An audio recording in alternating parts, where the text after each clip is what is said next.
kryesore mjekësisë familjare dhe AMF-t dallojnë. Qendrat e mjekësisë familjare i kemi në qendrat e mëdha, siç është Magurja, Shola, është Slovia, Slovi s'ka halo qendrat e mjekësisë familjare, është Gadimja, atje, do të jenë qendrat e mjekësisë familjare që do duhej me i shërby qytetarëve me mjek 24 orë. Po ashtu me ligjën, në 2000 banor dhe në 2500 banor do të me qenë patjetër një mjek.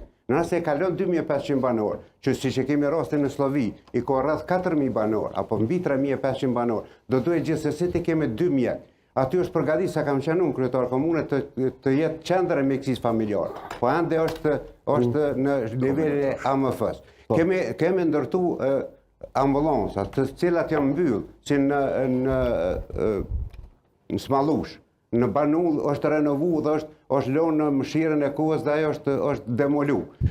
Po ashtu kemi çështjen e mbi ngarkimet të emergjencës, sepse është hjekni rregullore që ka qenë atku dhe që kanë post të shërbimin në përqendrat e mjekësisë familjare. Naturalisht ka shumë sfida në shëndetësi. Në shëndetësi, urdhëro zoti Ahmeti, pastaj vijmë me pjesën tjetër. Shkurt, veç për drejtorin, nuk e kemi emëruar, na e kemi gjetë.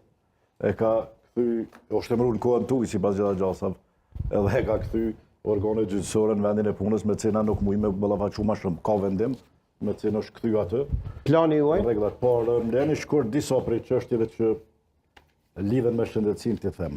Natyrisht që ne synojmë me avancu shërbimet në shëndetësi dhe objektivi përgjithshëm i ynë është ofrimi i shërbimeve shëndetësore cilësore duke vendosur natyrisht pacientin në qendër të mjekësisë.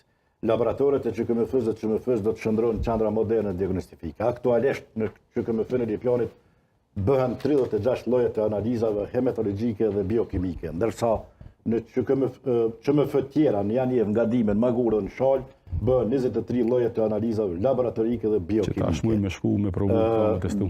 Ne do të investojmë natyrisht në blerjen e pajisje moderne dhe analizave dhe për analizat të tjera. Gjithashtu do të blejmë edhe autoambulanca për shërbime mjekësore në teren, secila qendër e mjekësisë familjare dhe AMF do ta ketë një prej autoambulancave për rastet e nevojat që mund ndodhin aty. Do të fuqizohet natyrisht shërbimi paliativit, kam dëgju këtë që kanë ide të tilla, por ky shërbim funksionon më tepër se që 4-5 vite dhe është mjaft efikas. Do të fuqizohet roli i mjekëve ose vizitat e tyre në shtëpi për nënat dhe fëmijët deri në moshën 3 vjeçare dhe do të zgjerohet natyrisht shërbimet shëndetësore të integruara për pacientë me smundje kronike si diabeti, astma dhe smundje të tjera kronike. Do të vazhdojmë natyrisht me furnizimin e aparaturave të nevojshme, siç i kemi bërë 2 automjete për personat me hemodializë dhe do të vazhdojnë edhe furnizimin me mekanizëm të tjerë dhe aparatura të nevojshme në objektin e ri të qendrës kryesore të mjekësisë familjare dhe në shërbimet e urgjencës që shumë shpejt do të funksionalizohet. Faleminderit shumë. Pyetje që urdhëro, 1 minutë që juaj. Ajo që ne kemi parapon në shëndetësi është që çdo qytetar të ketë të përzgjedhur mjekun familjar pranë vendbanimit, sistemin elektronik për zgjedhje dhe ndërrim të mjekut familjar, modernizimin e QKMF-ve me pajisje diagnostike. Këtu desha të ndërlidhen tek qendrat e mëdha siç është Slovia, Gadimja, Shala dhe Magura, për shembull për fshatin Slovi, do të mund të kryeni shërbime Oklapi, Tërbuci dhe Smallusha, ndërsa për fshatrat Gadime, fjala bie, Vrella, Babushi, Glavica dhe Marevci.